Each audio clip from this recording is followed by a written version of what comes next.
But yeah, so here we go. So actually, no, this is the wrong chart because we've already talked about the weekend chart. Right. Oh, We that's want still a weekend the. chart. I'm so used to clicking the weekend chart. Yeah, It's yeah, a I habit. know. Um, Marvels is not picking up any steam. It's 444 per theater today Ooh, or for Wednesday. As yeah. of yesterday, it has added about 7.5 million to its cumulative total. Yeesh. Now it avoided the kiss of death that Doctor Strange in the Multiverse of Madness suffered, which was to have a Monday gross higher than its Tuesday gross. The the gross, which that was basically the world going, there was no Spider-Man in there. Yeah. What the hell is a WandaVision? Yeah. America Chavez, what? What? Yeah. Why should I care about Wanda and her two fake kids? Yeah. But so this avoided that because Monday was 2 million, Tuesday was 3.3 million. Mhm. We're talking about very small numbers here. Yeah, that's true. Like let's take a quick look at in our Wayback Machine to a movie that everyone's like, wow, this is peak MCU failure for the year with Ant-Man Yeah. and Spaceman. There Here we we go. go. Because eagle-eyed viewers may recall that that movie managed to get 106 million its opening weekend, and people thought that was a disappointment. Yeah. With instead of a $6.6 million preview night, a $17 million preview night. And yeah, so where the Marvels is clicking along at, oh, interesting. Ant-Man also had the kiss of death trend where it actually made half as much on Tuesday as it did the Monday. following Ooh. Monday. Although, wait, no, I think was February 20th Martin Luther King Day or President's Day? Oh, it might have been. Yeah.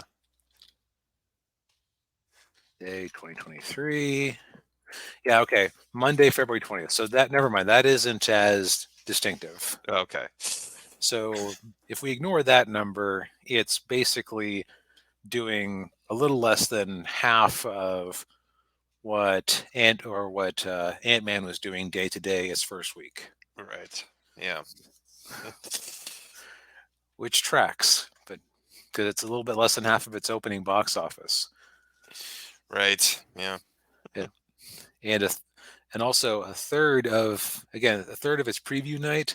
That basically means that like there are fewer and fewer diehard Marvel people who Yeah. do literally anything. Yeah. They're being asked to do too much. Indeed. Yeah. But there's another movie starring a somewhat controversial online actress that Hmm. that to that kind of has this miasma of who cares around it, Yeah. a long in a storied franchise. Yeah. Specifically, the Hunger Games: Ballad of Songbirds and Snakes looks to sit. Now they're estimating $100 million worldwide opening with a 50-50 split between the U.S. and international here on Deadline Hollywood. Yeah. I don't see that happening. Yeah, I mean, okay, so as somebody who read the Hunger Games book and saw the first two movies, Mhm. I will say that it is a series that does not necessarily leave you with a feeling of triumph and hope. Ooh. Yeah. Like it has a very bittersweet Pyrrhic ending. It's realistic, but it isn't like the end of Return of the Jedi, where sure they lost some friends um, and Luke had to watch his dad die as he saved him. Yeah. But things are better. I would almost call, aside from her actually having kids, she's almost more like a Jake Skywalker type at the very end of it. Oh, yeah, yeah. She's just broken and just a husk of Yeah, a person. exactly. Uh, so I don't know how the ending sat with people. I mean, my dad read the books too, and like when the series comes up, that's all he talks about is like that ending. Mm, But um, I haven't talked with a sample size of people in the intended target demographic of like I'd say like YA readers, so with yeah, like a female bent who actually got all the way to the end. Because a lot of people I know watched the first two yeah, and didn't really bother to see the ending, which the box office tracking or the box office receipts for the series sort of bear that out. Because the first two clocked north of 400 million nationally or domestically. yeah. Then the third one opened to 337 million, and the fourth one opened to 281 million. You might say, DB, I'm not, I'm the type of person who reads YA adults as a grown man, but it seems to me that there were only three Hunger Games books. Very astute of you. They did the same thing as Twilight and Harry Potter, where they split the last book in the series into two movies. Which I don't really get why they did that, other than just to make more money.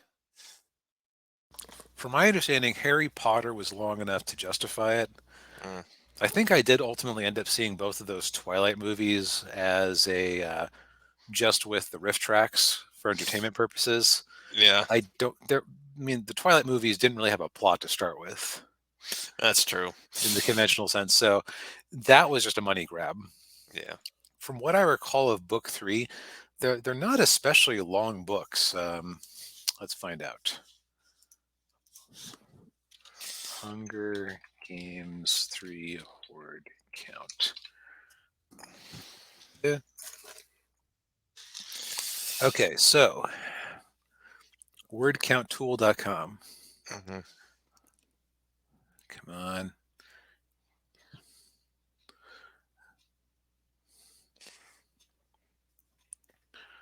Well, they wouldn't have to be Oh, very long because they're YA. okay. Right. But okay, so first one was 99,000 words. Second one was 101,000 words. Third one was 100,000 words. So the third book was actually shorter than the second book. But they split it into two movies. Yeah. Hmm. Now it's been too long. I can't really judge if that was pure money grab or partial money grab. Yeah, Um, you definitely have like a large drop off of interest after the second book. I think I don't know. I could, there is something that is lost when they move on to book three, yeah, from what I recall. Um, so I was thinking they were kind of insane, but even on the third one where interest was, or the fourth one where interest was dropping off, we're still only about a quarter down from the heights of the second book, yeah, quarter to a third. So it's not like there was no interest. yeah. Well, I wonder if maybe it was just like everybody was kind of over it. Yeah, Yeah, yeah. Right. Because that is the other thing is that if the third book doesn't like again, people I've talked to have read the third book just like comes away with a sour taste in their mouth. So I wonder if there were like I remember hearing that Barnes and Noble was partially buoyed in the 2010s by the existence of the Hunger Games, like just blowing up. yeah, But all the books, I believe, yeah, all the books were out before those movies started coming out. So what would happen if, person watches the first movie, watches the second movie, and they get really excited, and they want to see how it ends, and they uh, realize, I don't necessarily want to see how this movie, and I don't want to. This want to see this story in movie form. Yeah. So I also understand why they wouldn't want to try a sequel to that series because you've overthrown the government. Like it's Yeah. things are different. Yeah, unless they do. Yeah, you don't want to make the same mistake that they did with Star Wars in the sequel trilogy. Yeah, somehow President Snow returned. Yeah. Oh, jeez. Oh. Ninja Uh, says, I heard the third one focused on the revolution as opposed to the actual Hunger Games. That is correct, which is a logical way for the series to go, considering that it was already a big cheat thing when Katniss and Peeta were put back in the Hunger Games a second time. yeah, if I remember right, they only happen like every 10 years or something. Were they? Were they? Was it? I I thought it was can't, annual. was it annual? I can't Um, remember. Yeah. regardless, Yeah, if they're going to have another Hunger Games, you're not supposed. There's like a double jeopardy clause for being chosen twice. right. Yeah. They were being set up because they were too popular. Right. Yeah. Um, so let's talk about the problems I see with this movie. First off, that is a dumb name. I'm sorry. Yeah, it's Uh, yeah. Yeah. I'm sure it means something in the movie itself, but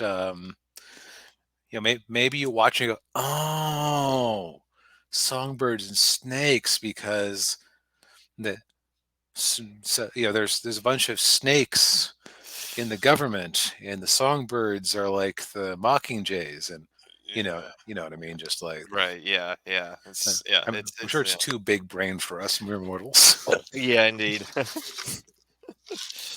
um, and not, but yeah, like you said earlier, people might just be over this series. Yeah. Yeah, this franchise struck me as being a flash in the pan type of thing, where it's just like, okay, it was kind of a passing fad. You had, Yeah, you saw a bunch of teenage girls suddenly become interested in archery. right. Or Uh, like you start to over the shoulder braid in a few places, and right, let me tell you, teaching middle school when that movie was actually relevant, got so freaking obnoxious. Like when you send someone to the office and the kids would all like hold their hands up like this as like oh a sign of protest. oh jeez. uh, But anyway, um, another issue this has is the actress. This movie, okay, the trailer's presented as starring Rachel Zegler, but it sounds like it's actually about President Snow, and like Zegler kind of disappears partway through it. uh, and hey, Dean Rhino, good to see you. And yeah, he doesn't care for the Hunger Games. It's yeah. I disagree. I think the first one at least is a worthwhile movie. Like you can argue about it, like oh, does it rip off that one anime that everyone I swear more people bring it up to say that the Hunger Games ripped it off Oh, than actually have seen or read it. battle, well, not battle royale. Was it Mm, battle royale? might have been Battle Royale. Yeah, yeah, I know the I, one you're talking about. Yeah, I've never actually talked to anybody who said they had read it. I just know everyone like Hunger Games, that just ripped off an anime. yeah. Which as a fan of anime, it's like you can take a basic premise of something and put your own spin on it, which I feel like they did here. Mhm. And the author has mentioned different inspirations that I have no reason to doubt her. Yeah. Um, but I'll say, but yeah, a Rachel Zegler movie, right when she's in the middle of her Snow White. Go away, tourist. Go Jeez. away, tourist. Ooh. Ooh. Wait, is that directed at me or is that directed at the people who like bring up Battle Royale without actually having seen it? I don't know. Anyway, Yeah, yeah, yeah.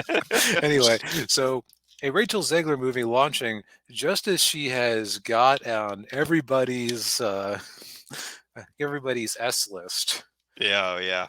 Okay, for okay. He says, yeah, the fakes. Okay, all right. for going out there and repeatedly mocking what came before her with Snow White. Right, yeah, amongst other things, which, yeah, Yeah. she's, yeah, She actually comes across worse in interviews than Brie Larson did in the 2016 to 2019 era, which is impressive. yeah. I feel like Brie has actually quieted down a bit because she kind of realized the damage she did to her career. I think so too. Yeah. You're like, what do you mean people don't like me? Um, but I will also say that I saw multiple trailers for this thing. So they've been advertising this thing in movie theaters pretty heavily for months. Yeah. Um, and before I even knew who Rachel Zegler was, my overriding thought was, this looks lame. Yeah. And also, who the hell cares about Hunger Games in 2023? Yeah. Yeah. Especially a prequel. I don't care. Like, Right. Like yeah. Chris Gore gave it the best sales pitch he could as kind of an average tier movie where he is like kind of a Darth Vader-ish fall to the dark side story for the guy who became President Snow, the mouth bleeding Colonel Sanders looking villain of the series. Yeah. It was, Donald Sutherland played him. Yeah. Yeah. So D Rhino brings up why. See, okay, so Deadline Hollywood thinks 50 million domestic. Yeah. And I when I make my predictions, I usually go domestic because I don't understand the foreign box office, and there's a lot of moving factors in there, like what countries is it releasing in, what's the timetable they're releasing in, Right. Yeah. um, and so on. Is it But getting, is it going in China? Is it releasing in China? Yeah. yeah, exactly. Um, so so D Rhino brings up, who cares about Twilight? That's exactly why this could conceivably do better than I'm giving it credit for, Mm. because everybody I talked to who came away from the series with kind of a sour taste in their mouth is a man. Yeah. Where like, I actually don't mind a bittersweet ending necessarily, and I thought Yeah. that movie or I thought that book had earned it. Hmm. But I also didn't rush out to go see the third movie. So there you go. Yeah. So, but I don't know what the female demographic thinks of how those how those books turned out. I don't know what the Yeah. female demographic thinks of how those movies turned out. Right. Yeah. And while we are 8 years away from the last movie, Hmm. we're 10 years away from the second one, which was the most popular movie. 10 years is enough time for somebody to have some nostalgia. So 10 years is enough time for somebody who had, like, let's say somebody discovered the series when they're 16, and then the Jennifer Lawrence movies come out when they're 18, and Yeah. a lot of life has happened to them since 2012, and they now have daughters who are on the cusp of being old enough to go see this thing and share it with their parents. Yeah. You, it could surprise. Yeah. It's not like there's anything aside from Rachel Zegler's presence. There isn't like anything culture war-y that's dragging this movie down. No, it's just, it's just like you were saying, we're 8 years removed from the last movie, and and it's like, okay, well, our audiences are wondering, well, do we really need another Hunger Games movie? Right. So the X factor is how many people decide that they need another Hunger Games movie, and I don't have a good estimate for that. Yeah. Deadline Hollywood's prediction puts it ahead of the Marvels, which would be hilarious because this, like, my gut says, like, there's a side of me that would not be surprised if we turn up next week and go, well, it made 20 million in its first weekend. Yeah. Actually, let's do a little bit of live reporting here. Fandango. Ah. as we can see how, let's see here. I'm just going to pick 2 theaters at random. There are showings at, let's see, I'm going to pick 2 showings at theaters near me for 9 o'clock. Because that's, for Thursday night, okay. So for the one where it's kind of where it's a Cinemark, the back row is basically like the back half of the theater is basically all taken. Oh wow. For one where it's a more normal screen for 9 o'clock tonight, only 6 are sold. But for this other one that's kind of a normal screen, there's like a smattering of seats. So none of these are exactly full, but there are perhaps more than I was anticipating, and this doesn't account for people who show up at the theater. Right.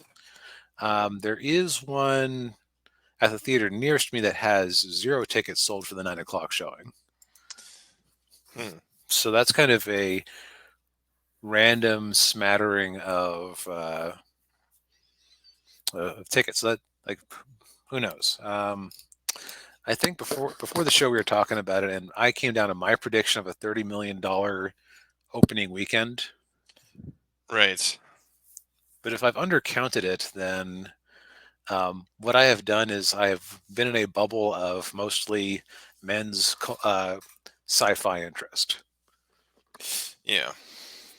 Same here. Incidentally, it occurs to me that do you think the Hunger Games might have influenced some of the long-term planning in a lot of these sci-fi franchises to pivot things to having a female action lead? Yeah, maybe. Like when you think about the stew of things like like the all different Marvel and things like that, do, like that they eventually turned into movies starring America Chavez and Ms. Yeah. Marvel and things like that. I wonder if like part of the pitch that happened in Kevin Feige's office was, "And look at these Hunger Games movies." Probably. Yeah. Wouldn't surprise me. But yeah, so I'm putting my mark down at 30 million. If I Great. am dead wrong next week, then um, I am open to it. Yeah. Ninja says it definitely influenced video games. Oh yeah, I mean, they basically turned Laura Croft into Katniss Everdeen, pretty much. and Much to everyone's chagrin. yeah, and also Horizon Zero Dawn with her. Like, Mm, if it wasn't actually a fantasy game and the girl was an archer, probably Katniss. yeah. Yeah. But of course, the first female action star ever is going to be influential in a genre. So, th- Exactly. Yeah. thank you, Jennifer Lawrence. Yes. Certainly wasn't that Sigourney Weaver. Yeah. No, that would be crazy. No. Yeah. All right. So I think that we have exhausted this topic. Yes. So let's move on to things we are actually excited about outside of an academic